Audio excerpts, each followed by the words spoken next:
In December 2020, while on an emergency call, Toronto firefighter Stephen Stefanidis had a partial seizure while behind the wheel of his fire truck. Shortly after, doctors found a glioma. That's a form of brain cancer. And to treat it, Stephen participated in a clinical trial for a drug called vorasidenib. It's also known as Voriango. We're going to find out in just a moment. The medication, which was approved by Health Canada in 2024, is the first to bypass the blood-brain barrier and target tumors that help to delay its growth. So important. And Stephen, we're lucky to have in studio with us this morning, along with neuro-oncologist Dr. James Perry. He was the lead investigator in that trial. Good morning to both of you. Thank you so much for being here. Good morning. Pleasure to be here. Stephen, I want to start with you. Can you take us back December 2020? Man, that's almost 4 years ago, coming on 5.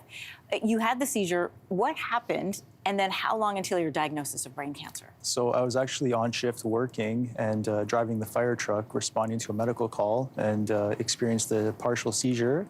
Luckily, nobody was injured. I remained conscious, so I still had control of the vehicle. You must have been so afraid. It was a little bit shocking because I knew something was wrong and, out of the normal.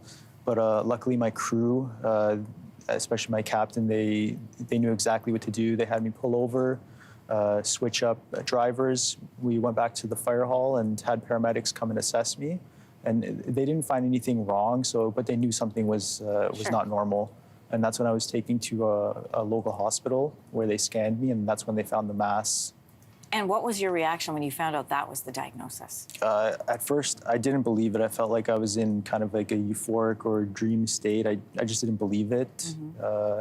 But I just had to stay positive and deal with it. And things became really real, really fast. Yeah, Dr. Perry, I want to bring you in. How does Voranigo work on gliomas? And what's the importance of having a drug like this approved here in this country? Because it is approved by Health Canada. It is approved by Health Canada. Voranigo is an absolute breakthrough, and we're so happy about this experience for our patients, and indeed the clinical trial took place throughout the world. The key thing here is it acts on a particular biomarker or a chemical process in these gliomas. So it acts on a genetic mutation that's found in every single cell in these tumors.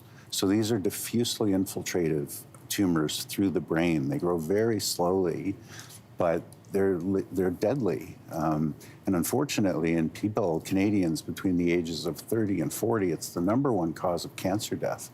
So this will kill more women than it will breast cancer. Wow.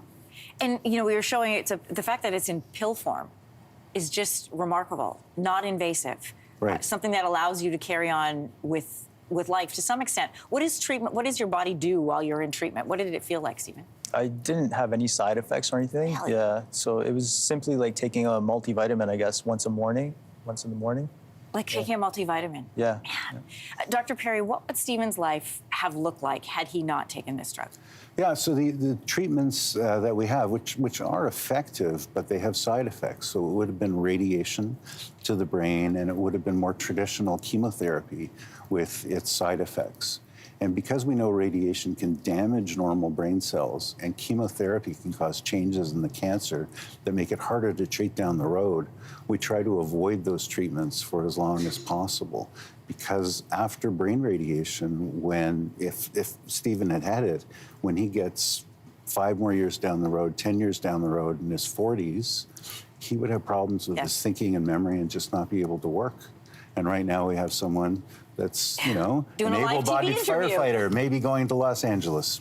Oh, really? You might be headed down to south of the border to help with fires there? Yeah, they've requested some support, so I put my name down to go and give a hand if they call us out. Stephen, you are remarkable at what you have been through, and where your life is today is inspirational, but also incredible to take a look at science and medicine as well. Thank you both for coming in here today, and stay in contact about heading south of the border. We'll be right back.